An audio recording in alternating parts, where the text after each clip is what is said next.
आप देख रहे हैं number 1 digital news channel TD news, सच्ची और बड़ी खबर। नमस्कार, मैं अमित कुमार, आप सभी का टीडी न्यूज में बहुत बहुत स्वागत है।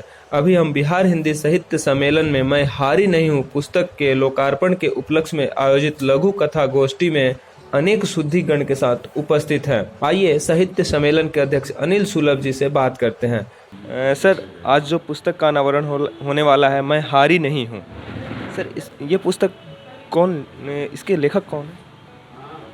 आज एक बहुत ही वरिष्ठ लेखिका सरिता सिन्हा जी की पुस्तक मैं हारी नहीं हूँ, जो एक कथा संग्रह है, उसका लोकार्पण हो रहा है। और इस पुस्तक में लेखिका ने जो कहानियाँ प्रस्तुत की हैं, उन सभी कहानियों का मुख्य भाव यह है कि नारी शक्ति आज जागृत है। भले उसने जीवन के अनेक संघर्षों को देखा, झेला है, किंतु वो हारी नहीं। तो मैं हारी नहीं हूँ, इसका इस शीर्षक से स्पष्ट संकेत है कि सरिता सिन्हा की कहानियों में उत्साह है, आत्मविश्वास है, जीवन के प्रति एक सकारात्मक राग है और ये पाठकों के लिए प्रेरणादायक है। सर, जैसे आप लोग सम्मेलन करते हैं और इसके थ्रू आप सरकार से क्या गुजारिश रखते हैं? आप सरकार से कुछ उम्मीद रखते हैं? नहीं, सरकार से क्या कहना है। जैसे आप हिंदी सम्मेलन करते हैं तो हिंदी विषय पर एक ज़माने में कला, संगीत, साहित्य शासन द्वारा पोषित होता था। ये विधाएँ सभी सारस्वत विधाएँ शासन द्वारा पोषित होती थी। बाद में जब लोकतंत्र में सरकारें बनी तो शासन ने इन सभी विधाओं को, इन सभी सारस्वत विधाओं को मूल्य देते हुए उनके संरक्षण पोषण में अपने बहुत ही महनीय योगदान दिए। लेकिन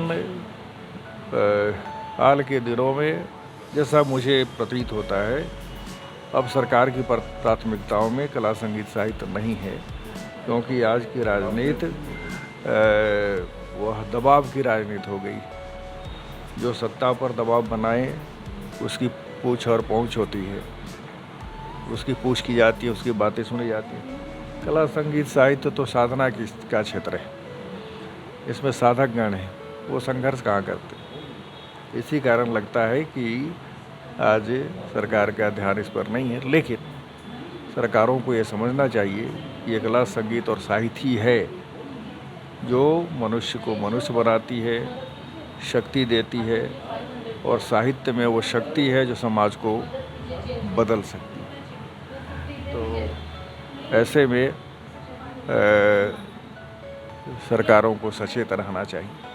कार्यक्रम के उद्घाटन समारोह में पटना उच्च न्यायालय के पूर्व न्यायाधीश और चाणक्य राष्ट्रीय विधि विश्वविद्यालय के कुलपति न्यायमूर्ति मृदुला मिश्र के साथ दूरदर्शन केंद्र पटना के पूर्व निदेशक रत्नापुर कायस्थ, विशिष्ट शिक्षिका नीलम प्रभावत, वरिष्ठ साहित्यकार वचा ठाकुर, सुप्रसिद्ध कैंसर रोग विशेषज्ञ डॉक्टर जितेंद्र कुमार सिंह, वरिष्ठ राजनेता मधुरेंद्र कुमार सिंह, अध्यक्ष अनिल सुलभ जी, लेखिका सरिता कुमारी मंच पर उपस्थित रहे।